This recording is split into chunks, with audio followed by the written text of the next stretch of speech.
भालू चटनी की बोतल को उठाता है कि तभी बोतल से चटनी निकलकर शेफ के ऊपर गिर जाती है। अब भालू टेबल पर चढ़कर शेफ के कपड़े पर से चटनी को साफ करने लगता है, लेकिन वो चटनी और फैल जाती है, जिससे शेफ गुस्से से भालू को देखने लगता है। लेकिन भालू शेफ से कहता है कि मैं इसे साफ करना जानता हूँ, और भालू फिर से एक और चटनी उठाकर शेफ के ऊपर फेंक देता है और भालू हाथों से साफ करने लगता है, लेकिन वो तो और भी ज्यादा फैल गई थी। फिर भालू बाकी सभी केड़ियों से पूछने लगता है कि किसी को चटनी साफ करने के बारे में पता है, लेकिन पीछे तो सभी टेबल के नीचे छुपक गए थे, क्योंकि भालू ने सबसे खतरनाक बंदे से पंगा लिया है। अब शेफ गुस्से में आकर बेलन तोड़ देता है और वही एक ऑफिसर फोन करके एक पादरी को कब्र का बंदोबस्त करने के लिए कहता है। अब शेफ गुस्से में आकर भालू को उठाकर उसे छोटा कीड़ा बोलकर समझाता है कि आज तक किसी ने भी मेरे खाने की बुराई नहीं की और ना ही किसी ने मेरे कपड़े पर चटनी फेंकी है, इसीलिए आज मैं पूरे खाने का मेन्यू बदल दूंगा और सभी के लिए भालू का पकोड़ा बनाऊंगा। अब भालू घबराकर शेफ के मुंह में सैंडविच डाल देता है, जिससे शेफ का मुंह गुस्से से लाल हो जाता है। अब भालू जैसे ही अपनी आंख धीरे से खोलता है, तभी शेफ भालू से पूछता है कि ये क्या है। अब भालू बताता है कि ये मुरब्बा सैंडविच है, जिसे मुझे मेरी आंटी ने बनाना सिखाया था। शेफ भालू से कहता है कि तुम इसे बनाना जानते हो। तभी भालू कहता है कि मैं इसे बना सकता हूँ। अब शेफ सभी कैदियों को डरपोक लोगों की फौज बोलकर ऊपर बैठने को कहता है और सभी के सामने ऐलान करता है कि आज से ये भालू मेरा मित्र है और जो भी इसे हाथ लगाएगा वो नकलस के हाथों मारा जाएगा। और जो लोग नकलस को नहीं जानते तो ये देखो बड़े बड़े अक्षरों में लिखा हुआ है। अब भालू नकलस को शुक्रिया करता है, लेकिन नकलस उसको शुक्रिया करने से मना कर देता है और भालू को कहता है कि मैंने किसी के लिए कभी भी कुछ नहीं किया। अब भालू कहता है कि मैं कुछ समझा नहीं। तभी नकलस कहता है कि जब तक तुम मुरब्बा सैंडविच बनाते रहोगे तब तक मैं तुम्हारी सुरक्षा करता रहूंगा। अब नकलस अपने हाथ पर थुककर भालू से डील करता है। तभी भालू भी नकलस के हाथ पर थुककर डील को मंजूरी दे देता है, लेकिन नकलस भालू को कुछ नहीं कहता और अपना हाथ पोंछने लगता है। अब भालू नकलस से सैंडविच बनाने में मदद मांगता है और नकलस इसके लिए मान जाता है। अब भालू अच्छे अच्छे संतरे को सूंघ कर नकलस को देने लगता है और नकलस उन संतरों को एक ही हाथ से निचोड़कर जूस निकालने लगता है। अब भालू आलू काटने के लिए कहता है और नकलस को छुरी चलाने के बारे में बता ही रहा होता है कि तभी नकलस तेजी से छुरी चलाकर आलू को काट देता है। उसके बाद कटे हुए आलूओं को जूस के अंदर डालने के लिए कहता है। अब भालू जूस को धीमी आंच पर पकाते हुए चीनी डालने के लिए संतरे के जूस में थोड़ा सा धनिया और कुछ चीनी डाल देता है, जिससे अब जूस मुरब्बे में बदल जाता है। तभी नेकल्स भालू से पूछता है क्या ये अच्छी है। जवाब में भालू कहता है जब ये बन जाएगा अभी पता चल जाएगा। उसके बाद भालू थाल बजाकर सभी कैदियों को बताता है कि आज के नाश्ते में नेकलस ने आप सभी के लिए संतरे का मुरब्बा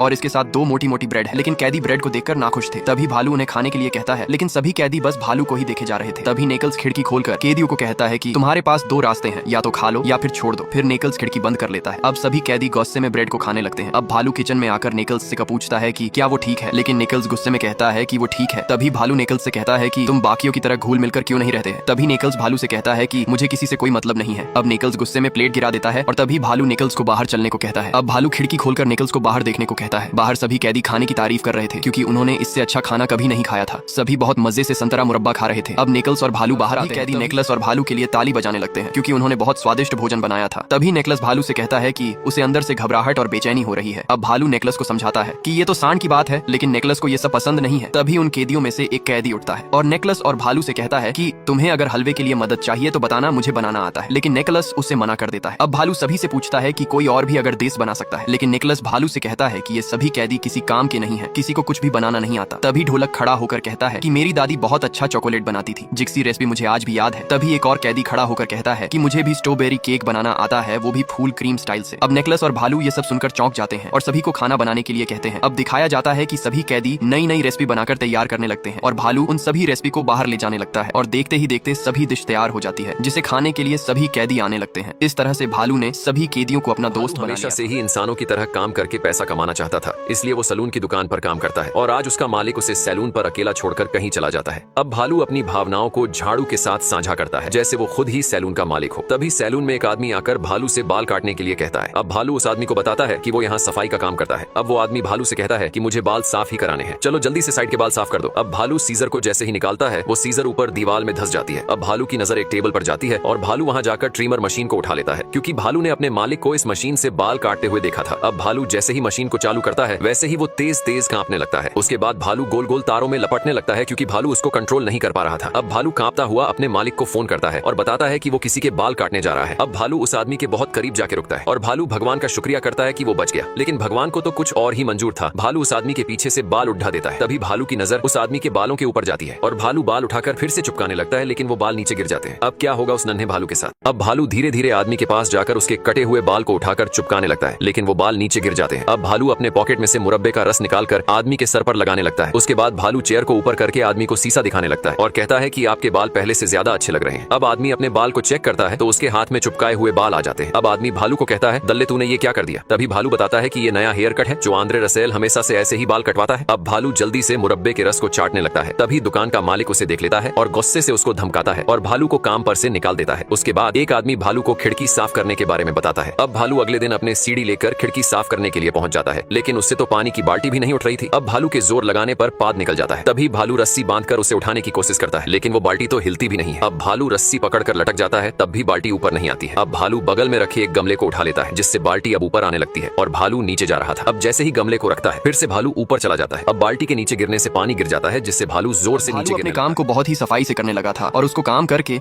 अच्छे खासे पैसे भी मिलने लगे थे। भालू के काम को सभी लोग पसंद करने लगे थे। इससे उसको सभी घरों की खिड़की साफ करने का मौका भी मिल जाता था। एक दिन भालू कर्नल के घर जाकर बाहर से ही उन्हें विंडो क्लीनर बोलकर खिड़की साफ करवाने के लिए कहता है। कर्नल उसको मना कर देता है, लेकिन भालू को गंदगी पसंद नहीं थी, इसलिए वो फ्री में खिड़की साफ करने लगता है। पहले कर्नल की खिड़की के शीशे इतने गंदे थे कि बाहर की रोशनी भी अंदर नहीं आ पाती थी। अब कर्नल घर में रोशनी देखकर बहुत खुश हो जाता है। अब वो बाहर का नजारा देख सकता था और देखते ही देखते कर्नल एक औरत को सेट कर लेता है और इशारों में दोनों बात करने लगते हैं। इस तरह भालू ने तो कर्नल की जिंदगी में एक बार फिर से रोशनी ला दी थी। अब भालू को बड़े बड़े काम मिलने लगे थे, जैसे कि कभी गाड़ी साफ करना तो कभी बड़ी बिल्डिंग के शीशे साफ करना। एक दिन तो उसे मछली टैंक को साफ करने का काम मिला था। एक दिन जब भालू काम पर से आने लगता है, तभी उसे मिस्टर ग्रुबर की दुकान में वो किताब दिखाई देती है, जिसे भालू खरीद कर अपनी आंटी को देना चाहता था। तभी भालू को शीशे टूटने की आवाज सुनाई देती है। जब भालू देखता है कि ग्रुबर की दुकान में चोर घुस रहा है, भालू उसे चोरी करने से मना करता है, लेकिन वो चोर वही किताब को चुराने आया हुआ था जो किताब भालू खरीदना चाहता था। अब किताब को चुराकर चोर भागने लगता है। भालू भी उसका पीछा कर